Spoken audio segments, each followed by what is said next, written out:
Mga master, okay lang bang? Huwag niyong skip ang mga ads sa aking mga video kung okay lang mga master. Salamat sa solid na suporta po. Yon, what's up mga masters? Nandito na naman tayo sa panibagong araw, panibagong kabanata na naman ang pagsasama-samahan natin ngayon guys.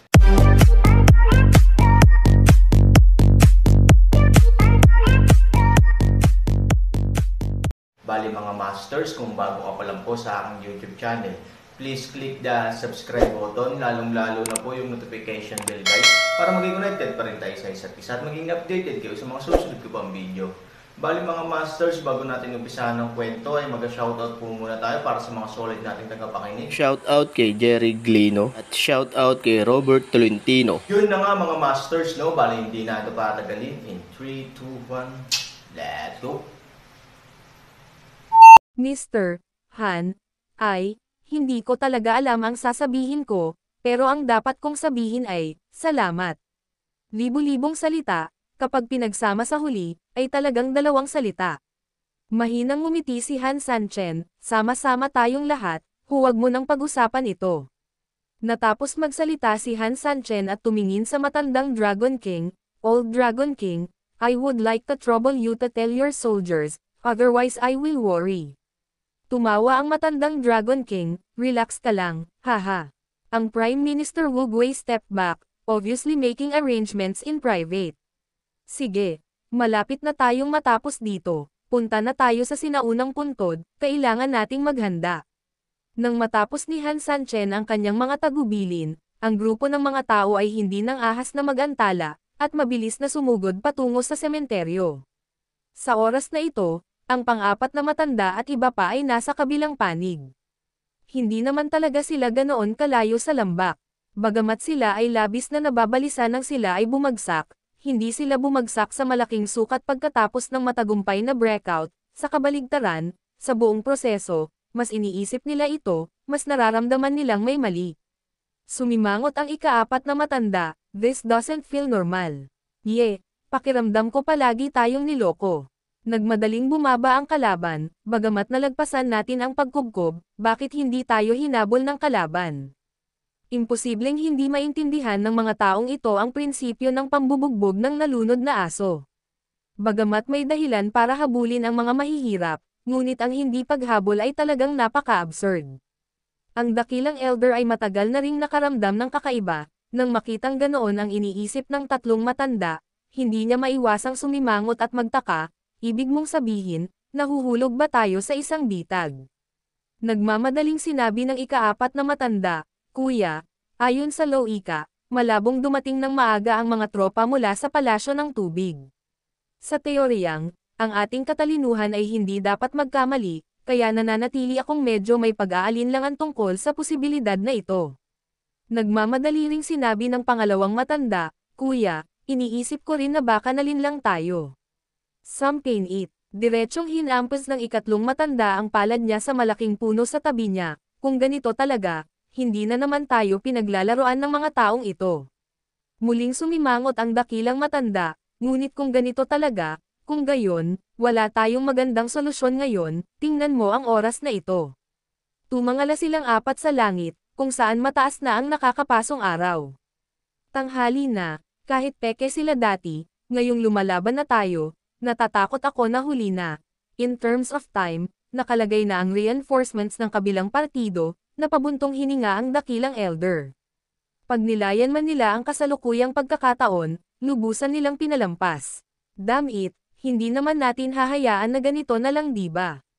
Ang ugali ng pangalawang matanda ay hindi makayanan ang gayong kahihiyan. Pangalawa kuya, huwag kang mag-alala, kahit na kailangan nating lumaban, hindi ito ngayon. Kailangang pag-usapan ang bagay na ito sa mahabang panahon, sabi ng pang-apat na matanda. Ang dakilang matanda ay tumanggo, oo, malaki ang posibilidad na ang suporta ng mandaragat ng palasyo ng tubig ay nasa lugar na ngayon, kung tayo ay lalaban, ang ating munting kapangyarihan lamang ay maaaring hindi makapagpabago sa sitwasyon ng labanan. Lahat ng bagay ay kailangang muling ayusin. Sumimangot ang pangatlong matanda, Kuya, ano ang ibig mong sabihin? Tatanungin ba natin ang mga tao mula sa punong tanggapan? Hindi ba ito masyadong nakakahiya? Yes, They came here specifically to humiliate US air liar. If we still beg them now, then they might take advantage of the situation. Where will our reputation then? Galit na sumigaw ang dakilang matanda. Kung gayon, gusto kong tanungin ka, maaari ba nating panatilihin ang ating reputasyon sa pamamagitan ng pagpapaalis sa kaaway ng ganito? Hindi ba tayo pinagtatawanan ng iba? Hindi ba tayo ginagawang dahilan para gulo tayo? Sa sandaling lumabas ang mga salitang ito, ang pangalawang matanda at ang ikatlong matanda ay ibinaba ang kanilang mga ulo sa depresyon. Nasa dilema sila, tila ang mahirap na pagpipiliang ito ay naging mas mahirap. Nang dumating muli ang isang grupo ng 4 na tao sa kanilang punong tanggapan ng sangay, tila kakaibang tahimik. Ang buong templo ay tila ninakawan at walang laman. Kakaiba ang hitsura ng 4 na matatanda, ngunit hindi sila nang ahas na magsalita ng kahit ano, maaari lamang silang tumayo sa bulwagan at maghintay ng masunurin. Ayon sa ulat ng mga especially iya, inilunsad mo ang pag-atake sa umaga, at opisyal na dumating ang mga reinforcements ng kalaban mula sa palasyo ng tubig sa tanghali, nangangahulugan ito na mayroon kang isang buong umaga upang ilunsad ang pag-atake sa kalaban. Pero ang gusto kong malaman ay kung ano ang ginagawa mo buong umaga. Pagkatayo nilang 4 ay biglang sumigaw sa hall. Gayunpaman, naririnig lamang ng isa ang kanyang boses ngunit hindi nakikita ang kanyang figure. Silang 4 ay walang lakas ng loob na magpakita ng kaunting pagmamayabang at nagmamadaling lumuhad. Palace Master, kaming 4 ay walang kakayahan at, naloko ng lalaking nagngangalang Han Sanchen. Oo, maraming pakulo at pakulo ang taong ito, gumamit siya ng 2 deserters para akitin tayo sa sinaunang libingan, sadyang nagpapanggap na akitin ang kalaban sa kalaliman ng libingan. Alerto din kami sa pag-obserba sa bagay na ito noong mga oras na iyon. Ngunit dahil gumastos kami ng malaking pera para dito, ang dami ng oras at lakas ang nagbigay daan sa amin na huwag pansinin ang sabuatan sa likod nito. Pagkatapos naming magdesisyon na salakayin sila, nagkunwari silang desperado at pinamunuan kami para tugisin sila malapit sa ipinagbabawal na lugar, kaya naisip namin na desperado na sila, ngunit nang sasalakay na kami, may biglang mga pagsabog ng tunog sa aming likuran, umiiyak na pumatay. Sa sobrang panik na sitwasyon na yon, subconsciously lang namin naiisip na nahulog kami sa bitag, so, nung nakita namin na sadyang nag-iwan ng gap yung kabilang party para sa amin, gusto naming lumabas ng mabilis, kaya. Bakit? Sa pagbabalik tanaw sa sitwasyon noon, sila mismo ay talagang galit na galit. Walang problema sa bawat hakbang, ngunit kapag ang lahat ng mga hakbang ay idinagdag, ang problema ay nagiging napakalaki. Ito ay talagang isang walang malay na hakbang patungo sa kailaliman ng kamatayan, upang wala silang anumang oras upang mag-react. Gumagawa ka ba ng dahilan para sa iyong pagkabigo? Malamig na sigaw ng boses. Sabay na tumama sa lupa ang 4 na ulo. We don't dare. What we know is that with such strength, we failed to deal with the enemy's small number. It is really a shame. We are willing to take responsibility for this failure. However, I also want to clarify the facts so that you, the Palace Master, can have some reference when you personally take action. Oo, hinihintay pa natin ang Panginoon ng palasyo na parusahan tayong 4. Medyo maganda ang ugali ng 4 na tao, kung tutusin, alam nila na sila mismo ay nakagawa ng isang malubhang pagkakamali, at maaaring patayin sila ng mga nakatataas kung gusto nila. Pero kung ganito ang usapan nila, madalas na magbabaliktad. Kita mo naman, maganda ang ugali natin, at na-analyze na rin natin at nalaman kung saan ang mga problema natin, sa makatuwid, kung ang mga tao sa itaas ay may kaunting awa sa kanila, hindi lamang nila sila pababayaan pansamantala, ngunit hahayaan din silang magpatuloy sa susunod na pag-atake, o bilang isang kalahok, may pagkakataon na gumawa ng mga karapat-dapat na gawa. Sigurado, nang marinig ito ng pinuno ng palasyo, hindi siya kaagad nakasagot. Sa halip, maya-maya, dahan-dahan siyang naglakad palabas.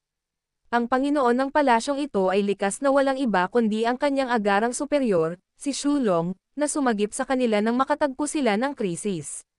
Kami, ang mga nagkasalang ministro, ay makikita ang Panginoon ng palasyo. Sabay-sabay ulit na yumoko ang 4. Medyo malamig ang itsura ni Shulong at sinabi sa malamig na boses, "Okay, stop being so polite.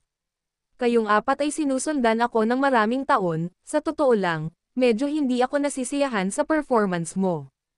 Halos lahat ng tao sa branch hall ko pinalabas mo, but in the end, kahit konting kontrabida hindi mo na kayang harapin, not to mention na dumating yung mga taga main hall para maghanap ng gulo at hiyain tayo dati, kahit hindi sila dumating, nahihiya talaga ako ngayon, panic.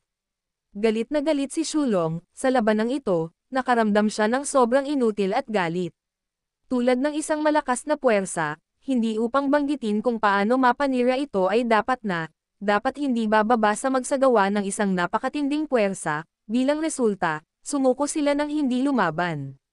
Isa lang itong suntok sa mukha niya kaya nahihirapan siyang tanggapin. Karapat-dapat tayong mamatay, ngunit kung ang Panginoon ng Palasyo ay handang bigyan tayo ng pagkakataong apat na payaso, handa tayong tabyusan ang ating mga kasalanan. Pagbabayad sala. Gusto ko sanang tanungin sa inyong apat kung paano ninyo balak tabyusan ang inyong mga kasalanan. Malamig na tinignan ni Shulong silang apat. Nagkatinginan ang apat na republikano at ibinaba ang kanilang mga ulo. Unang nagsalita ang dakilang elder. Nagmamadaling sinabi ng dakilang matanda, Panginoon ng Palasyo, ngayon ay dumating na ang lahat ng kalaban na kawal ng Palasyo ng Tubig, bagaman tila natapos na ang kanilang depensa. Hindi ibig sabihin na nawalan na tayo ng pagkakataon. Oo, nakalkula namin na kung gagamitin namin ang lahat ng aming mga tropa sa pag-atake sa mga tao sa Palasyo ng Tubig, maaari kaming manalo. Ayon sa aming frontline intelligence, hindi nagtagal si Han Sanchen at ang kanyang grupo malapit sa ipinagbabawal na lugar, pinili nilang bumalik sa sementeryo. Siguro, dapat din nilang malaman na ang sementeryo ay talagang malayo sa pinagmumulan ng tubig. Oo. Nangangahulugan ito na ang pagiging epektibo ng labanan ng mga mandaragat na ito ay nabawasan ng husto sa gayong mga pangyayari. Kung ang mga mandaragat ay malapit sa tubig, kung ihahambing sa ating nakaraan na kasaysayan, kung tayo ay lalaban, tayo ay may pagkakataong manalo, ngunit ang pagkatalo ay magiging napakabigat din. Ito ang pangunahing dahilan kung bakit tayo at ang Palasyo ng Tubig ay laging namumuhay ng magkakasundo. Ngunit ngayon ay iba sa nakaraan. Ang lahat ng mga tao mula sa Palasyo ng Tubig ay nagmadaling lumabas, at sila ay malayo sa tubig. Ang kanilang pagiging epektibo sa pakikipaglaban ay lubhang nabawasan, maaari nating samantalahin ang pagkakataong ito upang kontrahin sila sa isang suntok, at sa parehong oras ay patayin ang Palasyo ng Tubig. Pagkarinig nito, bahagyang sumimangot si Shulong. Alam ng dakilang elder na kung ganito ang reaksyon ng kanyang Panginoon sa Palasyo, magkakagulo ang lahat. Dali-dali niyang hinampes habang mainit ang bakal, Panginoon ng Palasyo, bagamat ang mga tao sa Palasyo ng Tubig ay palaging nagkakasalungatan sa atin, ang grupong ito ng mga tao ay palaging banta sa atin.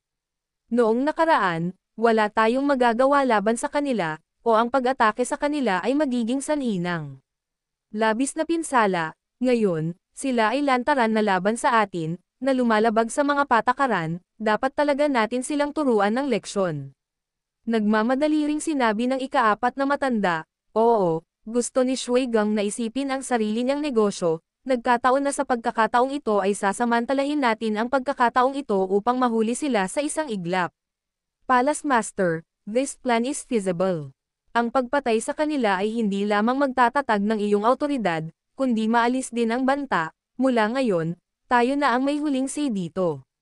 Bahagyang tumango si Shulong, at talagang very reasonable ang sinabi ng apat na subordinate. Ito ay talagang isang mahusay na pagkakataon para sa sinuman. Ang problema lang ay kung kailangan nating harapin ang napakaraming tao sa Palasyo ng Tubig, hindi sapat ang lakas natin, maliban na lang kung. Tumango ang apat na matatanda. Maliban kung, ang pangunahing palasyo ay nagpapadala din ng mga tao upang suportahan, sabi ng dakilang elder. Tumango din si Shulong, ngunit hindi masasabing masama ang relasyon sa pagitan ng pangunahing palasyo, ngunit kakilakilabot, hindi ba't isang labis na pag-asa ang hilingin sa kanila na tulungan tayo. Base sa pagkakaintindi ni Shulong sa main hall, nagsusunog sana ng insenso ang mga taong iyon kahit hindi nagdagdag ng insulto sa pinsala, paano niya aasahang tutulungan siya ng mga ito? Ito ay talagang hindi makatotohanan.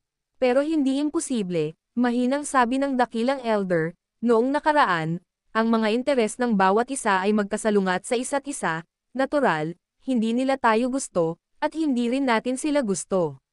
Pero iba na ngayon, Ang kalaban ng lahat ay ang palasyo ng tubig. Kung masisira ang palasyo ng tubig, ito ay talagang isang magandang bagay para sa atin at sa kanila. Base dito, naniniwala akong kailangan pang pag-usapan ang bagay na ito. Matagal na sinulyapan ni Shu ang apat na matatanda at tumango. Okay, dahil sa tingin ninyong apat ay magagawa ito, kung gayon ako, ang Panginoon ng Palasyo, ay maaaring subukang makipag-ugnayan sa mga tao sa pangunahing palasyo. Bagamat ang pangunahing bulwagan at ang mga bulwagan ng sangay ay palaging magkasalungatan, at maaaring magkaroon ng mga alitan anumang oras, sa huli, ang lahat ay isang pamilya, at kapag talagang dumating ang panganib, ang lahat ay laging umaasa sa isa't isa. Siyempre, sa kabilang banda, kung ang bawat isa ay may parehong interes, kung gayon ang lahat ay maaaring makipagtulungan sa bawat isa. Sa pag-iisip nito, matagal nang nabuo ni Shu ang isang tunay na enerhiya sa kanyang kamay at naghanda na makipag-ugnayan sa mga tao sa pangunahing bulwagan ng tarangkahan. Pero muntik na siyang kumilos, biglang may mga chuckles na dumating. Master Shu, bakit pumunta sa ganoong gulo at makipag-ugnayan ng personal sa pangunahing palasyo? Nakakabaliw na sabihin na dati, ang Palace Master Shu ay napakadakila at makapangyarihan kaya ikaw lang ang nag-iisa sa mundo na may sariling palasyo, ngunit hindi ko inaasahan na ang Palace Master Shu ay ibababa ang kanyang marangal na ulo at lumingon pa nga sa aming pangunahing palasyo para humingi ng tulong. Tuldok, nang makita ang tatlong tao na paparating, ang Palace Master Shu at ang 5 iba pa ay nagkaroon ng masalimuot na ekspresyon saglit. Yun na nga mga masters, no? Bali panibagong kabanata na naman yung natapos natin ngayong gabi. Muli, maraming salamat po talaga sa walang sawang suporta po sa aking YouTube channel na talagang inaabangan nyo po ang bawat upload ko po. Bali mga masters, magkita-kita ulit po tayo bukas ng gabi at ngayon po ay magpapaalam po muna tayo. Bali mga masters, bye-bye!